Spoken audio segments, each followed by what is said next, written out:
नमस्कार मित्रांनो. आज आपण विलासनगरमध्ये आहे बघा. तुमचं नाव सांगा बघा. धनराज पांडुरंग भोकरे. धनराज पांडुरंग भोकरे. 1 एकर क्षेत्र विकत घेतलं त्यांनी इथं.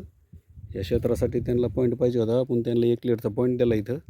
फुल 2 इंच पण लागण्याचा चान्स आहे, 38 आणि 45 फुटाच्या दरम्यान. कधी लावता गाडी? गाडी उद्याच्या गाडी लागल्याच्या नंतरचा व्हिडिओ पाठवायचा मला. 250 260 फूट करा त्याला.